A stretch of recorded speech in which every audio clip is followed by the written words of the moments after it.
Hi friends, எல்லோரும் எப்படி இருக்கீங்க? இது வரைக்கும் இந்த ட்ராமாவில் நம்ம என்ன பார்த்துருந்தோம் அப்படின்னா, ஹீரோ ஹீரோயினுக்காண்டி சாங்காயிலே செட்டில் ஆகிடலாம் அப்படின்னு சொல்லி முடிவெடுத்துட்டான். அவன் வந்து சுவிட்சர்லாந்துக்குலாம் போக வேண்டாம் அப்படின்னு சொல்லி நினச்சிட்டான். ஆனால் வந்து அவனுக்கு சுவிட்சர்லாந்துக்கு போனால் மட்டும்தான் நல்ல ட்ரீட்மெண்ட் எடுக்க முடியும். இங்கே இருந்து அவன் ரொம்பவே முடியாமல் போயிடுவான் அப்படின்னு சொல்லி ஜீசான் வந்து ஹீரோயின்ட்ட சொன்னவொடனே ஹீரோயின் வந்து ஹீரோவை எப்படியாவது சுவிட்சர்லாந்துக்கு அனுப்பணும் அப்படின்னா அவன் வந்து ஃபஸ்ட்டு ஹீரோயின் வந்து நல்லா இருக்கதா நம்பணும் அப்படின்னு சொல்லிட்டு ஹீரோயின் வந்து குணாட்ட வந்து சொல்கிறான், இந்த மாதிரி எனக்காண்டி கொஞ்சோண்டு நடி அப்படின்னு சொல்லிட்டு குணாவும் ஹீரோயினும் வந்து ஹீரோட்ட வந்து 2 பேரும் லவ் பண்ணுற மாதிரி நடிச்சிட்ருக்காங்க. ஆனால் ஹீரோ கரெக்டாக கண்டுபிடிச்சிட்றான். இல்லை நீ ஏதாவது சொல்லியிருப்ப அப்படின்னு சொல்லி ஜீசான்ட்ட கேட்டோன்னு ஜீசான் அப்படிலாம் ஒன்றும் இல்லை அப்படின்னு சொல்கிறான். அதுக்கப்புறம் என்ன நடக்குதுங்கிறத வாங்க நம்ம இப்போ பார்ப்போம். ஹீரோ சும்மா உட்காந்துட்டு இருந்தோன்னா ஜீசான் தான் வந்து கேட்கான், என்னாச்சு நீ எல்லாத்தையும் பேக் பண்ணிட்டியா? கண்டிப்பாக இந்த தடவை நீ கிளம்பியே ஆகணும். ஆனால் ஹீரோ அமைதியாக இருந்தோன்னே என்னாச்சு நான் பேசுகிறத நீ வந்து கவனிக்கிறியா இல்லையா அப்படின்னு சொல்லி கேட்கான். ஹீரோ வந்து ஜீசானுக்கு பதில் சொல்லாமல் நான் வந்து வெளியில் கிளம்ப போகிறேன் அப்படின்ன ஒன்று ஜீசான் சொல்கிறான், எல்லாம் முடிஞ்சு போச்சு, குணாவும் ஹீரோயினும் ஒன்றா தான் இருக்காங்க, நீ தேவையில்லாமல் போய் உன் மனசை கஷ்டப்படுத்திக்கிறத அப்படின்னு சொன்னோன்னே ஹீரோவும் கிளம்பலை. ஆனால் ஹீரோயின் ஹீரோக்காண்டி ஹீரோ வீட்டு வாசலில் வந்து நின்று பார்த்துட்ருக்கா. ஆனால் வந்து அவன் மனசுக்குள்ளேயே சொல்லிக்கிறா, கண்டிப்பாக நான் வந்து உன்னை வந்து வீட்டுக்குள்ளே பார்க்க முடியாது, ஆனால் இங்கேருந்து நீ சுவாசிக்கிற காற்றை நானும் சுவாசித்தா அதுவே எனக்கு போதும் அப்படின்னு சொல்லி நின்றுட்டுருக்கா. இந்த சைடு ஹீரோ முன்னாடி ஒரு தடவை சொல்லியிருப்பான் தெரியுமா, நம்ம யாரையாவது மறக்கணும்னு நினச்சோம்னா அவங்க பேரை வந்து நம்ம பேப்பர் ராக்கெட்டில் எழுதி விட்டோன்னா கண்டிப்பாக மறந்துடுவோம் அப்படின்னு சொன்னால் தெரியுமா. அதேமாரி அவன் இப்போ ஹீரோயின் பேரை எழுதி விடுறான். அது பறந்து ஹீரோயின் காலுக்கடியில் வந்து விழுது. ஹீரோயின் அதை எடுத்து பார்த்து ரொம்பவே வருத்தப்பட்டு இருக்கா. ஹீரோவும் வந்து சேர்ந்து இருந்திருப்பாங்க தெரியுமா, அதெல்லாம் நினச்சி பார்க்கா. அப்போ ஹீரோ சொன்னது அவளுக்கு ஞாபகம் வந்து ரொம்பவே அழுது கஷ்டப்படுறா. அடுத்த நாள் குணா வந்து ஹீரோயினை பைக்கில் கூட்டு போயிட்டுருக்கா. அப்போ ஹீரோயினே கேட்கா, நீ என்ன ரொம்பவே சந்தோஷமாக பேசிகிட்டு இருக்க அப்படின்ன உடனே இன்னையோட ஹீரோ வந்து கிளம்ப போகிறான், அதோட என் வாழ்க்கை ஒளிவட்டமாக ஆக போதுப்பா அப்படின்னு சொல்லிட்டு இருக்கான். ஹீரோயின் ஒன்றுமே சொல்லாமல் தான் இருக்காங்க. இந்த சைடு ஜீசான் தான் பரபரப்பாக ஹீரோவை கிளப்பி கூட்டு போகிறதுலே இருக்கான். குணா வந்து ஹீரோயின்ட்டு உனக்கு ஸ்பைசி ஃபுட் பிடிக்கல, நம்ம 2 பேரும் சாப்பிட போவோம் அப்படின்னு சொல்லி நல்லபடியாக பேசிட்டு வந்துட்டு இருக்கான். ஹீரோ வந்து சுவிட்சர்லாந்துக்கு போகிறதுக்கு முன்னாடி ஹீரோயின்ட்ட பேசணும்னு நினச்சிருப்பான் போல், அதனால ஃபோன் பண்ணுறான். ஹீரோயின் யார் அப்படின்னு சொல்லி கேட்டோடனே நான் தான் அப்படின்னு சொன்ன உடனே ஹீரோயினுக்கு புரிஞ்சிருது. ஹீரோவா அப்படின்னு சொல்லி கேட்காங்க. உடனடியாக குணா என்னது ஹீரோவா அப்படின்னு சொல்லி வண்டியை பார்த்து ஓட்டாமல் கீழே விழுந்துடுறாங்க 2 பேரும். ஹீரோக்கு விழுந்து சத்தம் கேட்டிருக்கு, என்னாச்சு அப்படின்னு கேட்க. ஆனால் ஒரு ரெஸ்பான்ஸும் இல்லை. திரும்பி ஹீரோயினுக்கு ஃபோன் பண்ணிகிட்டே இருக்கான். ஆனால் ஹீரோயின் எடுக்கல பாவம். இங்கே வந்து ஜீசான் வா அப்படின்னு சொல்லி ஹீரோவை கூப்பிட்டு போகிறதுலே இருக்கான். இந்த சைடு வந்து ஹீரோயின் மயங்கி கிடக்க. குணா தான் என்னாச்சு அப்படின்னு சொல்லி போகிறான். ஹீரோ வந்து ஹீரோயினுக்கு ஃபோன் பண்ணி எடுக்காதனால வந்து ஆஃபீஸ்க்கே கால் பண்ணிடுறான். அப்போ அந்த ரிசப்ஷனிஸ்ட் தான் வந்து எடுக்காங்க. என்னாச்சு ஹீரோயின் வந்துட்டாங்களா அப்படின்னு சொல்லி கேட்கான். இல்லை அவங்களுக்கு வந்து ஆக்சிடெண்ட் ஆகிட்டு அவங்கள ஹாஸ்பிட்டலில் வச்சுருக்காங்க. உடனடியே ஹீரோ பார்த்துட்டு என்னாச்சு ஆக்சிடெண்ட்டா, என்னாச்சுப்பா அவளுக்கு எதுவும் ஆகலைல்ல, எந்த ஹாஸ்பிட்டலில் வச்சுருக்காங்கன்னு உங்களுக்கு தெரியுமா அப்படின்னு சொல்லி கேட்கான். இல்லை எனக்கு தெரியலை, இனிமேல் தான் நான் விசாரிக்கணும், ஆனால் அவங்களுக்கு ஏதோ சர்ஜரி நடக்கதான் கேள்விப்பட்டேன் அப்படின்னா சரி அப்படின்னு சொல்லி ஹீரோவும் ஃபோனை வச்சிடுறான். ஜீசன் வந்து யாருக்குப்பா ஆக்சிடென்ட் அப்படின்னு சொல்லி கேட்கான். ஹீரோயினுக்கு தான் ஆக்சிடென்ட் ஆகிட்டு நான் உடனடியாக வந்து ஹாஸ்பிட்டல் போகணும் அப்படின்னு சொல்லி அடம்பிடிக்க ஆரம்பிச்சிடுறான். ஜீசன் இல்லை வேண்டாம் நம்ம இப்போமே ஃப்ளைட்டு பிடிச்சி போகணும் அப்படின்னு சொல்லி இவனும் வந்து கம்பல் பண்ணுறான். ஆனால் ஹீரோ விடுவானே, இல்லை நான் போய் தான் ஆகணும்னு சொன்னோன்னே சரி உனக்கு பதிலாக நான் வேணா இருந்து அவளை பார்த்துக்கிறப்பா அப்படின்னு சொல்கிறான் ஜீசன். இல்லை என்னால் வந்து கண்டிப்பாக அங்கே நிம்மதியாக இருக்க முடியாது, நான் போய் தான் ஆவேன் அப்படின்னு சொல்லி திரும்பி ஆரம்பிச்சிடுறான். எப்பா நீ அவளை போய் காப்பாற்றுறதுக்கு முன்னாடி ஃபஸ்ட்டு ஒன்றையே காப்பாற்றிக்கோ, அதுக்கடுத்து எல்லாத்தையும் பார்த்துக்கலாம் அப்படின்னு சொல்கிறான். கண்டிப்பாக முடியாது, நான் போய் தான் ஆவேன் அப்படின்னு சொல்லி ஹீரோ கிளம்பினவொடனே ஹீரோவை தடுக்க என்ன செய்யன்னு தெரியாமல் ஜீசானும் ஹீரோவோட கம்பை பிடிங்கிறான். நீ இப்போ பாப்பா அப்படின்ன உடனே நீ என்ன மிரட்டுறியா, நான் இது இல்லாமல் போக மாட்டேன்னு நினச்சிக்கிட்டியா, தயவு செய்து தா அப்படின்னு சொல்லி கேட்கான். என்ன நடந்தாலும் சரி இன்னைக்கு நான் உன்னை வீட்டுக்கு கூப்பிட்டு போவே தீர்வேன் அப்படின்னு சொல்லி அடம் பிடிக்க ஆரம்பிச்சிடுறான் ஜீசானும். ஹீரோ வந்து ஜீசான்ட்ட ஒன்றுமே சொல்லாமல் அவனே நடந்து போக ஆரம்பிச்சிடுறான். ஜீசான் தான் அவன் டிரைவர்கிட்ட வந்து ஹீரோவோட கம்பை கொடுத்து நீ போய் அவனை வந்து பிக்கப் பண்ணு அப்படின்னு சொல்லிடுறான். இந்த சைடு ஹீரோயினை தான் காட்டுறாங்க. ஹீரோயின் வந்து ஹாஸ்பிட்டல்லேருந்து கண்ணு முழிக்காங்க. நிறைய அடிபட்டிருக்கு. ஹீரோயின் முழிச்சவன கூட என்னாச்சுன்னு கேட்டோன்னே ஹீரோயினை கேட்காங்க என்ன தான் நடந்துச்சு அப்படின்னோடனே எல்லாமே ஏன் தப்பு தான், தெரியாமல் பைக் ஆக்சிடென்ட் ஆகிட்டு அப்படின்னு சொல்கிறான். ஹீரோயின் சொன்னா இல்லை இது உன்னோட தப்பு இல்லை என்னோட தப்பு தான் அப்படின்னு சொன்னோன்னே குணா உனக்கு எங்கெல்லாம் வலிக்க அப்படின்னு எனக்கு ரொம்பவே எல்லா இடத்துலையும் வலிக்கு, ரொம்பவே கால் தான் வலிக்கு அப்படின்னு சொல்கிறான். ஆமாப்பா உன்னோட கால் வந்து உடஞ்சிட்டு அதை தான் சர்ஜரி பண்ணியிருக்கோம், ஒன்றும் இல்லை சரியாயிரும் அப்படின்னு சொல்கிறான். நீ வந்து மிஸ்ஸஸ் ஜாங்கிட்ட லீவ் கேட்டுரு அப்படின்னா சரி நான் வந்து அவர்கிட்ட ஆல்ரெடி சொல்லிட்டேன், அவர் இதை விட நல்ல ஹாஸ்பிட்டலில் வந்து கம்பெனியும் உன்னை சேர்க்கறதா சொல்லியிருக்காங்க, நீ வந்து அதை பற்றிலாம் கவலைப்படாத அப்படின்ன உடனே சரி டாக்டர் எவ்வளோ நாள் இருக்க சொல்லியிருக்காங்க அப்படின்னா உன்னை வந்து 100 நாள் இருக்க சொல்லியிருக்காங்க அப்படின்னு சொல்கிறான். நானே உன்னை நல்லா பார்த்துக்கிறேன் அப்படின்னு சொன்னோன்னே இல்லை வேண்டாம் உனக்கே நிறைய வேலை இருக்குது, நான் வந்து நர்ஸை வச்சு என்னை பார்க்க சொல்லிடுறேன், ஒன்றும் கவலைப்படாத அப்படின்னு சொல்லிடுறா. உன் தம்பிக்கு சொல்லவா அப்படின்னு சொல்லி குணா கேட்டவனே, இல்லை வேண்டாம் வேண்டாம், அவனே பிஸியாக இருக்கான், அவனுக்கு தெரியவே படுத்துறாத அப்படின்னு சொல்லிடுறா. அப்போனா நான் தாம்மா பார்த்துக்கிருவேன், நீ வந்து தடுக்கவே கூடாது அப்படின்னு சொல்லிடுறான். ஹீரோயின் பாவம் ஒன்றும் சொல்லாமல் டயர்டாக தூங்கிடுறாங்க. குணா தான் ஹீரோயின் தலையை தடவி கொடுத்துட்ருக்கான். இந்த சைடு மிஸ்ஸஸ் ஜாங் வந்து டாக்டர்கிட்ட பேசிட்டு வர. அப்போ ஹீரோ வந்து எட்டி இதெல்லாம் பார்த்துட்ருக்கான். மிஸ்ஸஸ் ஜாங் வந்து ஹீரோட்டு, நீங்கள் ரொம்பவே நல்லவர், எவ்வளோ கேர் எடுத்து பார்த்துக்கிறீங்க உங்கள் கம்பெனியில் ஒரு ஆளுக்கு அப்படின்னு சொல்லிட்டு அவன் வேற பேசிகிட்டு இருக்கான். நான் வந்து டாக்டர்கிட்ட சொல்லிட்டேன், அவங்க வந்து 2 நாளில் வேறு ஹாஸ்பிட்டல் மாற்றிக்கலாம் அப்படின்னு சொல்லிட்டாங்க அப்படின்னு சொன்ன உடனே ஹீரோ சொல்கிறேன், ஹீரோனுக்கு வந்து ரிலேட்டிவ்ஸ்லாம் கிடையாது, அதனால் வந்து ஸ்பெஷல் நர்ஸை வந்து ஏற்பாடு பண்ணுங்க அப்படின்னோடனே மிஸ்ஸஸ் ஜாங்கு சரின்னு சொல்லிடுறாரு. அதுக்கப்புறம் அவர் ஹீரோவை பார்த்து, நீங்கள் உள்ளே போய் ஆனியை பார்க்கலையா அப்படின்னு சொல்லி கேட்காரு. ஹீரோ வந்து அந்த கதவில் உள்ள ஒரு ஓட்டை வழியாக ஹீரோயினை பார்த்துக்கிறான். அப்போ குணா தான் ஹீரோயினுக்கு ஊட்டி விட்டுட்ருக்கான். அதை பார்த்துட்டு அவன் சொல்கிறான், நம்ம ஹாஸ்பிட்டல் நர்ஸ் எல்லாம் அரேஞ்ச் பண்ணுறது வந்து நான் தான் அப்படின்னு சொல்லி அவளுக்கு தெரியவே கூடாது அப்படின்னு சொன்னோன்னே மிஸ்ஸஸ் ஆகு சரின்னு சொல்லிட்டு, உங்கள் ஃப்ளைட் டிக்கெட்டை வந்து நாளைக்கு மாற்றிடுவா அப்படின்னோடனே, இல்லை வேண்டாம், நான் வந்து அவள் குணமானவனை தான் போவேன் அப்படின்னு சொல்லிடுறான். ஹீரோயினை வந்து ஹாஸ்பிட்டலாக மாற்றிட்டாங்க. ஹாஸ்பிட்டலில் சூப்பராக ட்ரீட்மெண்ட் போயிட்டுருக்கு. ஒரு நர்ஸ் அழகாக ஹீரோயினுக்கு மசாஜ்லாம் பண்ணி பார்த்துக்கிறது. அதுக்கப்புறம் சூப்பெல்லாம் கொடுக்குது. இது வந்து ரெஸ்டாரண்ட்லேருந்து வரவழைக்கப்பட்டிருக்கு அப்படின்னு சொன்னோடனே ஹீரோயினுக்கு, என்னாச்சு ரெஸ்டாரண்ட்லேருந்து தான் வாங்கி தரீங்களா அப்படின்னோடனே, ஆமாம் ஆமாம், இது வந்து ஸ்பெஷல் அரேஞ்ச்மெண்ட், சூப்பராக இருக்கும், குடிங்க அப்படின்னு சொல்லி கொடுக்காங்க. அதுக்கு அடுத்து ஹீரோயினுக்கு இதெல்லாம் தான் உங்களுக்கு ஃபுட் சார்ட்டு அப்படின்னு சொல்லி காமிக்காங்க. ஹீரோயின் சொல்கிறாங்க, இவ்வளவோ எனக்காண்டி கம்பெனி கொடுக்குது அப்படின்னு சொல்லி நினைக்காங்க. எல்லாமே ஹீரோ தான் செய்கிறான்னு தெரியாமல் பாவம். அதுக்கு அந்த நர்ஸும் சொல்கிறாங்க, இவ்வளோ காலம் உங்கள் கம்பெனி செய்யுதுன்னு தெரிஞ்சால் நான் வந்து அங்கே ஒரு டாய்லெட் கிளீனராவது வேலை செய்வேனே அப்படின்னு சொல்லிட்டு இருக்கு. அதை கேட்டு ஹீரோயின் சிரிச்சிட்டு இருக்காங்க. வந்து ஜிங்வனு ஹீரோயினுக்கு ஒரு சூப்பை கொண்டு வந்து, இது எங்கள் அம்மா உனக்காண்டி ஸ்பெஷலாக தயாரிச்சிருக்காங்க, நீ வந்து குடி டேஸ்ட்டாக இருக்கும் அப்படின்னு சொல்லிட்டு, நீ எப்படி இருக்க அப்படின்னு சொல்லி கேட்கா. நான் நல்லா இருக்கேன் அப்படின்னு சொல்லிடுறா. ஹீரோயின் காலைல கெட்டு போட்டுருக்கல, நிறைய பேர் வந்து சைன் போடுவாங்கல்ல, அதேமாரி நிறைய பேர் சைன் போட்டிருக்காங்க. அதை பார்த்துட்டு ஜிங்வன் சொல்கிறா, பரவாயில்லையே உனக்கு இவ்வளோ ஃப்ரெண்ட்ஸ் இருக்காங்களா, பரவாயில்ல பரவாயில்ல, நீ வந்து இவ்வளோ ஃப்ரெண்ட்ஸை சம்பாதிச்சிருக்கன்னா அதுவே பெரிய அதிர்ஷ்டம் தான் அப்படின்னு சொல்லிக்கிறா. அதனால ஹீரோயின், ஆமாம் ஆமாம் எனக்கு நிறைய ஃப்ரெண்ட்ஸ் இருக்காங்க அப்படின்னு சொல்லிக்கிறா. அது மட்டும் இல்லாமல் தேவையில்லாமல் நீ வந்து சூப்பெல்லாம் ரெடி பண்ணி தராது, எனக்கு தான் நிறைய சூப் ஆல்ரெடி இருக்கே அப்படின்னு சொல்கிறா. நான் தான்ப்பா உனக்காண்டி சமைக்கலாம்னு நினச்சேன், ஆனால் நான் சமைச்சா உன்னால் சாப்பிட முடியாது, அதனால தான் எங்கள் அம்மாவை சமைக்க சொன்னேன் அப்படின்னு சொல்லிட்டு இருக்கா. சரி குணா எப்போ வருவான் அப்படின்னு ஜிங்வன் கேட்டவொன்னே, அவன் இன்னைக்கு மதியானம் வருவான் அப்படின்னு சொல்கிறா ஹீரோயினும். அவன் என்ன சரியை அவனை பார்த்துக்கிற மாட்டேங்கிறான் போல இருக்கா, அவனால தானே நீயே ஆக்சிடென்ட் ஆகி கிடக்க, ஒழுங்காக பார்க்க மாட்டானா அப்படின்னு சொல்லி திட்டிகிட்டு இருக்கா. ஹீரோயினை வீடு விடு, அவன்லாம் இது காரணம் கிடையாது, நான் தான் தெரியாமல் கத்தி ஃபோனில் பேசிட்டேன், அதனால தான் இப்படி ஆகிட்டேன் அப்படின்னு சொல்லி சமாளிக்கா ஹீரோயினும். ஜிங்வனும் ஹீரோயினோட ரூமை சுற்றி பார்த்துட்டு, ரொம்பவே பெருசாக இருக்குப்பா, இந்த ஹாஸ்பிட்டலில் தான் என்னோட அங்கிளுக்கும் வந்து சர்ஜரி நடந்துச்சு, ஆனால் வந்து ஒரு நாளை 3000 யான் கேட்டாங்க தெரியுமா இந்த ரூமுக்கெலாம் அப்படின்னு சொன்னவனே, என்னது 3000 யானா அப்படின்னு சொல்லி ஹீரோயின் வாய்ப்பழக்கா.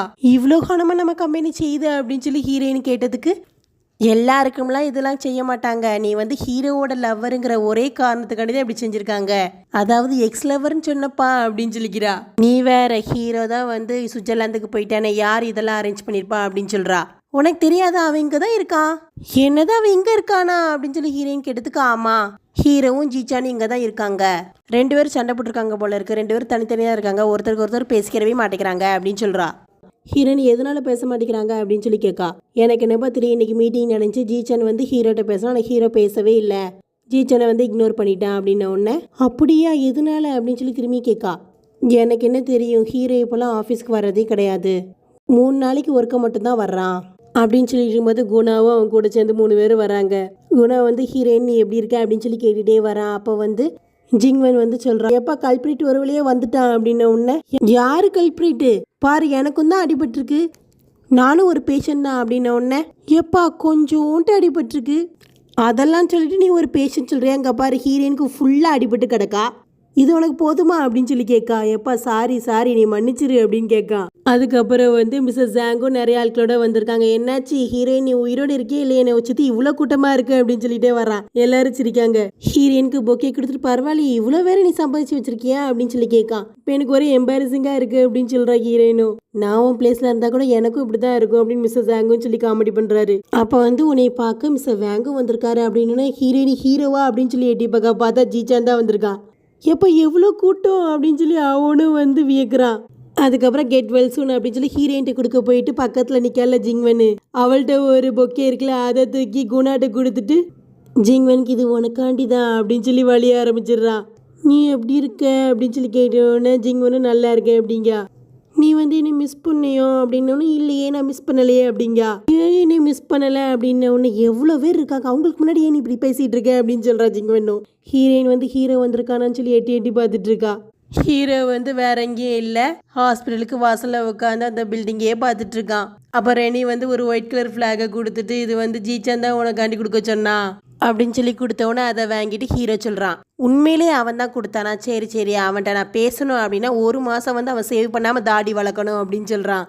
எப்பா இருக்கிறதுலே அவனுக்கு பிடிக்காத விஷயமே இதுதான், நீ அதுக்கு அவனை செத்துருன்னு கூட சொல்லிடலாமே அப்படின்னு சொல்லி சிரிச்சிட்டு இருக்கான் ரெனியும். தாத்தாவே கிளம்பி வந்துடுறாரு. நீ என் கையோட வந்து நான் அவனை கூட்டு போகாமல் விட மாட்டேன் அப்படின்னு சொல்லிட்டு இருக்காரு. இல்லை தாத்தா நான் வரவே மாட்டேன், ஹீரோயினுக்கு ஆக்சிடென்ட் ஆகிட்டு அவள் வந்து ஹாஸ்பிட்டலில் இருக்கா, அவளை இந்த மாதிரி நிலைமையில விட்டுட்டு நான் வரவே மாட்டேன் அப்படின்னு சொல்கிறது கேட்ட தாத்தா சொல்கிறாரு, நீ அவளை பற்றி கவலைப்படுற, அது வந்து நல்ல விஷயம்தான், அதனால ஜீச்சானை வந்து உனக்கு பதிலாக இருந்து பார்க்க சொல்கிறப்பா, கண்டிப்பாக அவன் நல்லா பார்த்துக்கிடுவான். ஆனால் ஹீரோ கேட்குறாளா, ஹீரோயின் எப்போ குணமாகறாளோ அப்போ நான் உடனே கிளம்பிடுவேப்பா அப்படின்னு சொல்கிறான். தாத்தாப்பா அவர் ரொம்பவே வெக்ஸ் ஆகி உட்காந்த உடனே ஹீரோவே சொல்கிறான், 4 வருஷம் நான் வந்து அவள்கிட்ட ஒன்றுமே சொல்லாமல் தான் இருந்தேன், ஆனால் அவள் டெய்லி எனக்காண்டி இமெயில் அனுப்புனா, அவளோட இமெயிலால் தான் நான் உயிர் வாழ்ந்துட்டுருக்கேன், அவளை வந்து நான் விட்டுட்டு வந்தால் எனக்கு இதயமே இல்லைன்னு அர்த்தம், எப்படி அவளை விட முடியும் அப்படின்னு கேட்கான். நீ வேறப்பா ஃபஸ்ட்டு உன் உடம்ப பாரு, டாக்டர் கூப்பிட்டாரு, உன் உடம்பு ரொம்பவே சீரியஸாக இருக்கிறதா தான் சொல்கிறாரு அப்படின்னு சொன்னோன்னா ஹீரோ சொல்கிறான், தாத்தா எனக்கு ரொம்பவே உடம்பு சரியில்லை அப்படின்னா நான் வந்து இங்கேயே வந்து ட்ரீட்மெண்ட் எடுத்துக்கிறேன், நீங்கள் வந்து கவலைப்படாதீங்க அப்படின்னு சொன்னோன்னே தாத்தாவும் தயவுசெய்து உன் உடம்ப பாருப்பா அப்படின்னு சொல்லிட்டு, சரி எனக்கு மீட்டிங் இருக்குது நான் கிளம்பணும் அப்படின்னோடனே ஹீரோ சொல்கிறான், இங்கே கொஞ்ச நாள் இருங்க அப்படின்னு சொல்கிறான். இல்லைப்பா எனக்கு வந்து ரொம்ப வேலை இருக்குது அப்படின்னு சொல்லிடுறாரு அவரும். 2 வாரம் கழித்து காமிக்காங்க. ஹீரோயின் ரொம்பவே வழியில் கத்திட்டு இருக்கா. ஜிங்வென் இந்த சைடு குணா தான் சரி சரின்னு சொல்லி சமாதானப்படுத்திட்டு இருக்காங்க.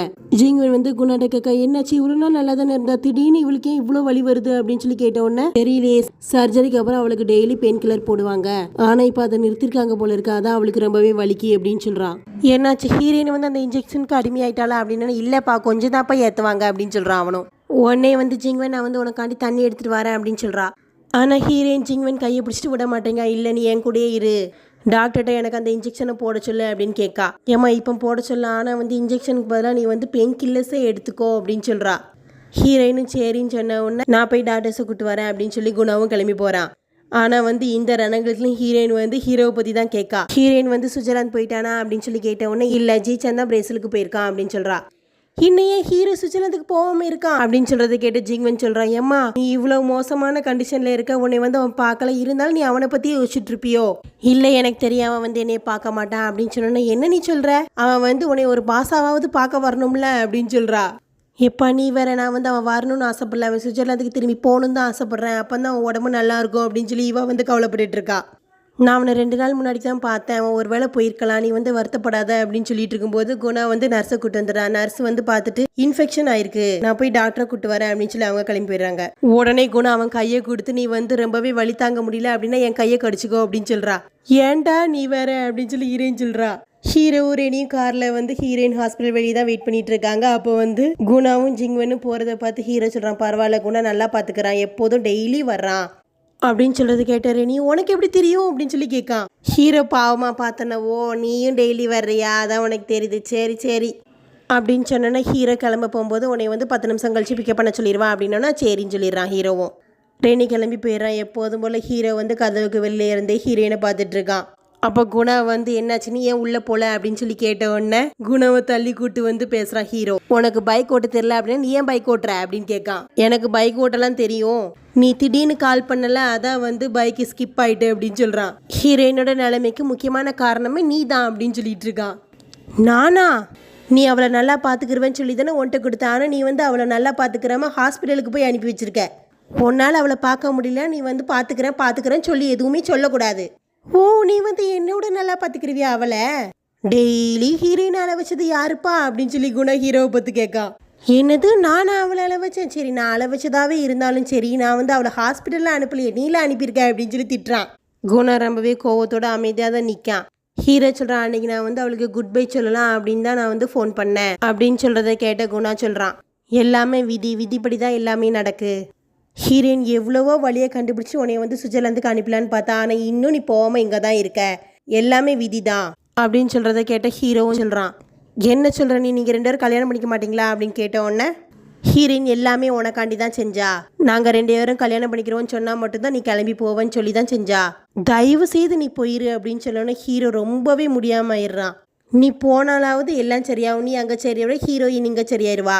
ஆனால் நீ போகாமல் இங்கேயே இருந்து சஃபர் ஆகிக்கிட்டே இருக்க. நீ சாவ போறியா? செத்துரு, இப்போமே செத்துரு, ஏன் அதை அவாய்ட் பண்ணிட்டு இருக்க?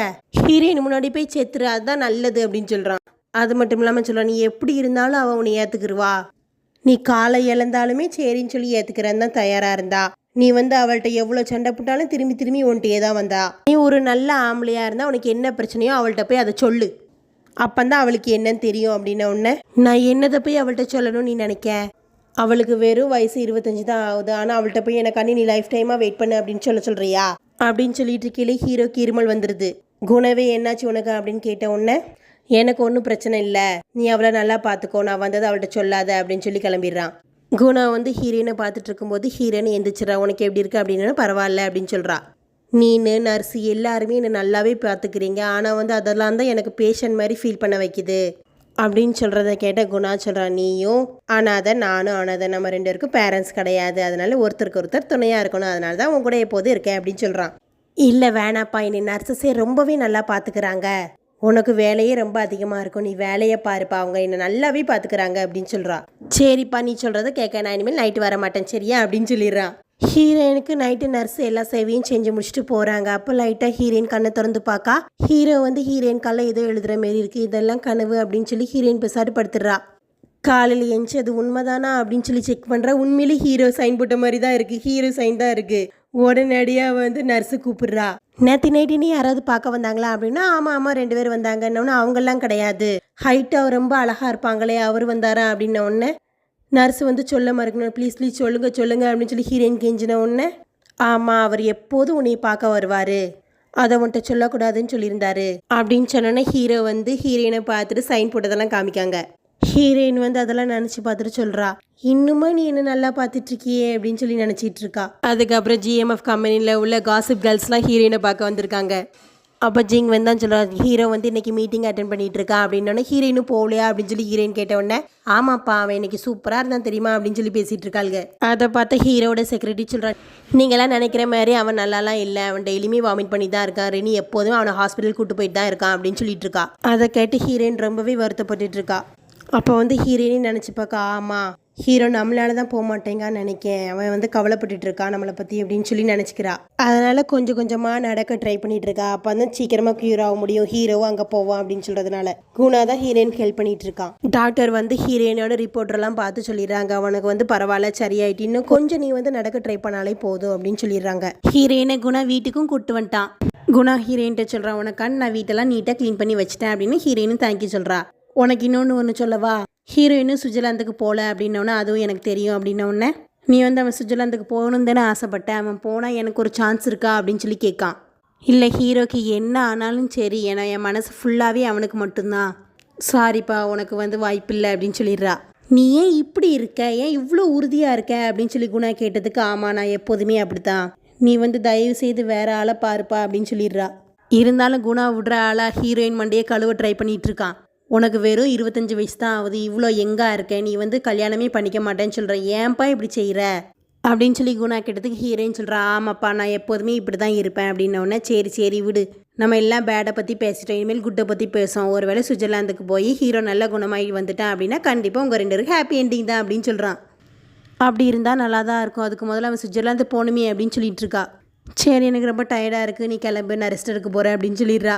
குணா கிளம்ப போகிறான். ஆனால் போகிறதுக்கு முன்னாடி உன்ட்ட ஒன்று சொல்லணும் அப்படின்னு சொல்லி ஹீரோவை பற்றி தான் சொல்கிறான். என்னோட அப்பார்ட்மெண்ட் டிசைன் எல்லாம் அவன் சூப்பராக முடிச்சிருந்துட்டான், ஆனால் அவன் ரொம்பவே மோசமான நிலைமையில் இருக்கான்னு தான் நினைக்கேன் அப்படின்னு சொல்லிட்டு கிளம்பிடுறான். ஹீரோயின் லேப்டாப் எடுத்து ஹீரோ ஆன்லைனில் இருக்கான்னு பார்க்கும்போது இல்லை. சரி என்ன செய்ய அப்படின்னு சொல்லி யோசிச்சுட்டு ஹீரோயின் அவளோட ஹவுஸ் ஓனர்கிட்ட போய் பேசுகிறான், எனக்கு இல்லை வீடு வேணாம், நான் எங்களோட ஊருக்கே போகிறேன் அப்படின்னு சொல்லிடுறா. அதுக்கப்புறம் வீட்டில் உள்ள எல்லா திங்ஸையும் பேக் பண்ணிட்டு இருக்காங்க. அதுக்கப்புறம் ஹீரோயின் ஆஃபீஸ்க்கு வந்திருக்கா. கரெக்டாக லிஃப்ட்டுக்காண்டி வெயிட் பண்ணும்போது ஹீரோ ஹாய் சொல்கிறான், ஹீரோயினும் ஹாய் சொல்லிட்டு இருக்காங்க. இதுக்கடுத்து என்ன நடக்குதுங்கிறத நாம் அடுத்த வீடியோவில் பார்ப்போம். இந்த வீடியோ உங்களுக்கு பிடிச்சிருந்துச்சுன்னா மறக்காமல் நம்ம ஆர்ஆர் டிராமாஸ் சேனலை லைக் பண்ணுங்கள், ஷேர் பண்ணுங்கள், சப்ஸ்கிரைப் பண்ணுங்கள், மறக்காமல் கமெண்ட் பண்ணுங்கள். தேங்க்யூ.